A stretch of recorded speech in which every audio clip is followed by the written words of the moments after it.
नमस्कार दोस्तों, success study वालोदा YouTube channel में आपका स्वागत है। आज के इस वीडियो हम national means cum merit scholarship exam की तैयारी के लिए सामाजिक ज्ञान के कुछ प्रश्न लेकर आए हैं जो कि विगत परीक्षाओं में पूछे गए हैं और ये प्रश्न इस परीक्षा की तैयारी के लिए काफ़ी महत्वपूर्ण है। तो चलिए शुरू करते हैं हम आज का वीडियो।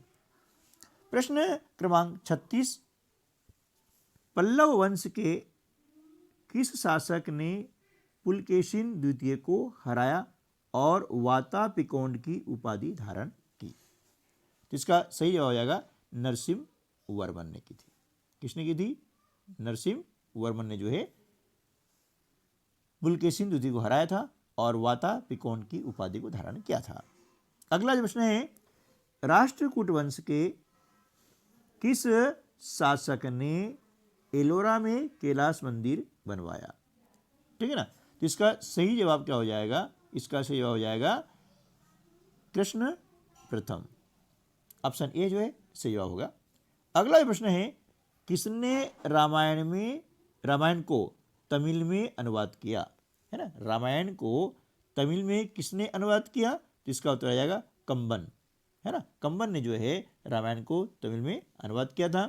वाल्मीकि जी ने रामायण को संस्कृत भाषा में लिखा गया था और तुलसीदास जी ने उसको हिंदी में रूपांतरित करके रामचरितमानस की रचना की थी। ठीक है ना। चलिए अगला जो प्रश्न है, पाल वंश का मूल स्थान क्या है?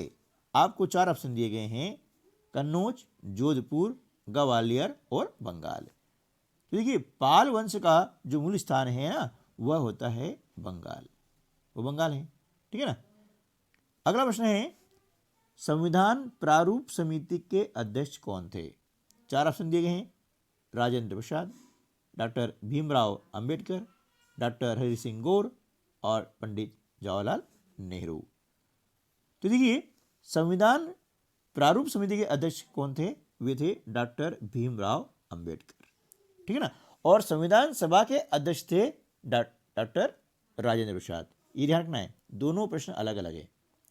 संविधान सभा के अध्यक्ष थे डॉक्टर राजेंद्र प्रसाद और संविधान प्रारूप समिति के अध्यक्ष थे डॉक्टर भीमराव अंबेडकर। इसमें आपको कन्फ्यूजन नहीं होना है, इसको आपको विशेष ध्यान रखना है क्योंकि इस प्रश्न में बहुत सारे बच्चे कन्फ्यूज हो जाते हैं और ये प्रश्न कई प्रतियोगी परीक्षाओं में भी पूछा गया है। अगला प्रश्न है, राज्यसभा के सदस्य के लिए न्यूनतम आयु कितनी होनी चाहिए? तो देखिए, राज्यसभा का सदस्य बनने के लिए न्यूनतम आयु होना चाहिए कितनी? 30 वर्ष। कितनी होना चाहिए? 30 वर्ष होना चाहिए। ठीक है ना। यदि अभी तक आपने चैनल को सब्सक्राइब नहीं किया है तो हमारे इस चैनल को सब्सक्राइब कर लीजिएगा क्योंकि इस चैनल पर आपको बहुत ही हेल्पफुल वीडियो मिलते हैं। आप एक बार इसको चेक करिएगा, प्लेलिस्ट में बहुत सारे वीडियो हैं जो कि आपके काम के हैं। ठीक है। तो चलिए अगला प्रश्न लेते हैं। प्रश्न क्रमांक 42, भारत के लोकसभा में कुल सदस्यों की संख्या कितनी है? तो देखिए भैया, भारत का जो लोकसभा है हमारा, है ना, तो लोकसभा में कुल सदस्य की संख्या होती है 545 होती है। कितनी होती है? 545। ठीक है ना। चलिए अगला जो क्वेश्चन है, राज्यसभा का पदेन सभापति कौन होता है? राज्यसभा का पदेन सभापति होता है उपराष्ट्रपति। कौन होता है? उपराष्ट्रपति। ठीक है ना। अगला क्वेश्चन है, राज्यसभा के सदस्यों की सदस्यता कितने वर्ष की होती है? राज्यसभा के सदस्यों की जो सदस्यता होती है वह सदस्यता 6 वर्ष के लिए होती है, यानी इनका चुनाव प्रत्येक 6 वर्ष के बाद होता है। ठीक है ना। अब प्रश्न क्रमांक 45 है कि वातावरण में सबसे अधिक गैस कौन सी पाई जाती है? तो वातावरण में सबसे अधिक गैस पाई जाती है नाइट्रोजन और इसका प्रतिशत कितना है? इसका प्रतिशत है 78%। है ना। यह वायुमंडल में सबसे अधिक मात्रा में पाई जाती है और इसका प्रतिशत है 78 यानी 78%। ठीक है ना। चलिए अगला जो प्रश्न है, कि धरातल से कितनी ऊंचाई पर तापमान में 1 डिग्री सेल्सियस की गिरावट आ जाती है ना। तो देखिए सामान्यतः क्या होता है कि यह 165 की ऊंचाई पर 165 मीटर की ऊंचाई पर 1 डिग्री तापमान कम हो जाता है ना। अब तापमान कम होने को हम कहते हैं हांस दर कहते हैं कि हांस हो जाता है, मतलब कम हो जाता है, ठीक है ना। अगला प्रश्न है, हवा गर्म होने के बाद ऊपर उठती है, तो इस प्रक्रिया को किस नाम से जाना जाता है। जब हवा गर्म होकर के ऊपर उठती है तो इस प्रक्रिया को हम कहते हैं संवहन क्रिया। क्या बोलते हैं इसको? संवहन क्रिया कहते हैं। इसमें क्या होता है, नीचे से गर्म होकर के ये ऊपर उड़ जाता है, इसके अणु जो होते हैं, ठीक है ना। चलिए अब इसके बाद में आता है प्रश्न क्रमांक 48, वातावरण में कितने प्रतिशत ऑक्सीजन की मात्रा पाई जाती है। तो देखिए भैया, वातावरण में ऑक्सीजन की मात्रा होती है 21% यानी 21%, और नाइट्रोजन की मात्रा कितनी होती है 78%, ठीक है, जैसे अभी हमने किया था। चलिए अगला जो प्रश्न है वह यह है कि गुलाम वंश के संस्थापक कौन थे, है ना। गुलाम वंश के संस्थापक थे कुतुबुद्दीन। कौन थे? कुतुबुद्दीन थे। ऑप्शन ए जो है हमारा सही जवाब हो जाएगा। नेक्स्ट क्वेश्चन है, मोहम्मद तुगलक ने कौन सी नई मुद्रा चलाई। तो मोहम्मद तुगलक ने नई मुद्रा चलाई थी, कौन सी?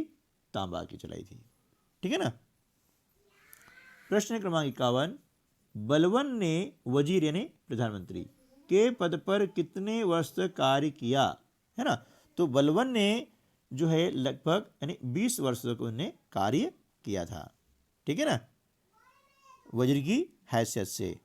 अगला प्रश्न है, पानीपत की पहली लड़ाई किस किस के मध्य हुई थी, है ना।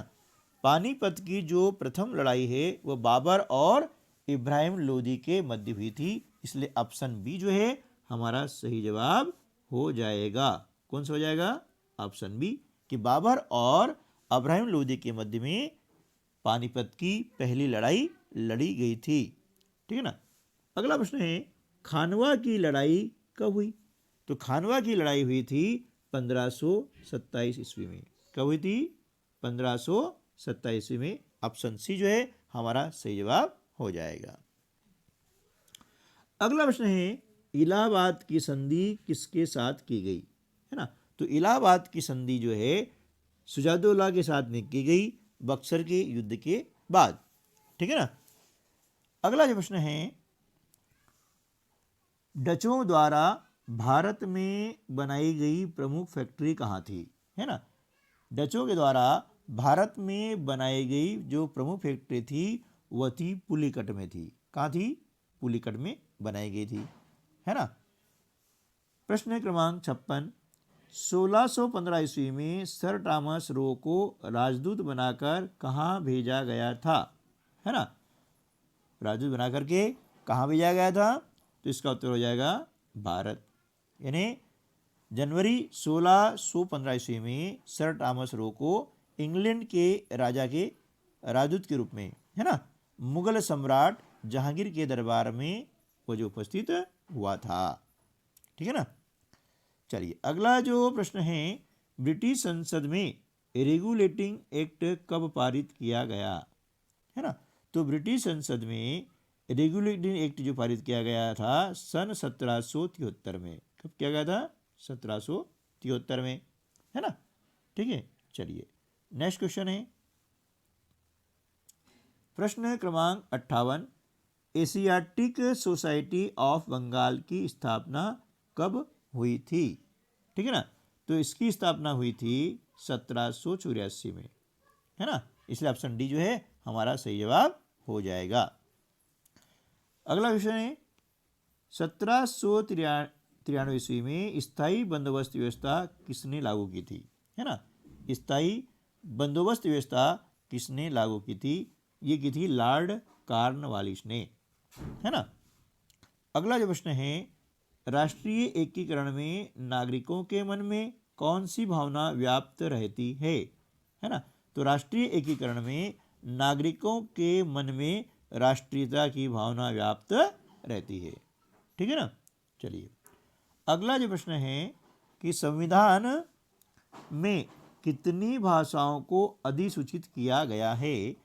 तो यह संविधान में जो है 22 भाषाओं को अधिसूचित किया गया है। कितनी भाषाओं को? 22 भाषाओं को किया गया है ना?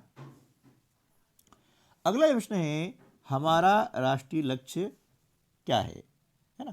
तो हमारा राष्ट्रीय लक्ष्य क्या है? लोकतंत्र, है ना? इसके अंतर्गत क्या होता है? सभी लोगों को बराबर का समान अधिकार प्राप्त होता है, समानता का अधिकार प्राप्त होता है। इसमें जाति, धर्म, है ना, क्षेत्र का भेद नहीं किया जाता। अगला जो क्वेश्चन है निःशस्त्रीकरण क्यों आवश्यक है ना?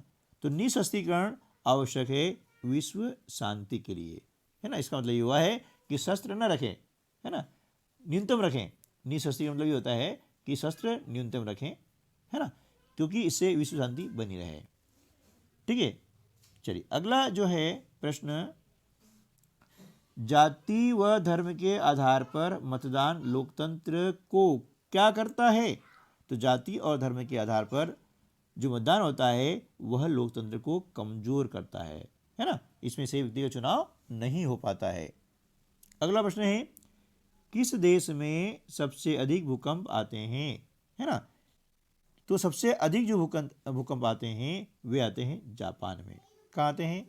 जापान में आते हैं, है ना? चलिए अगला जो प्रश्न है महारानी विक्टोरिया की घोषणा कब हुई थी? तो महारानी विक्टोरिया की घोषणा हुई थी 1858 में। ऑप्शन बी जो है हमारा सही जवाब हो जाएगा। अगला जो प्रश्न है कि ब्रह्म समाज की स्थापना 1828 में किसने की थी?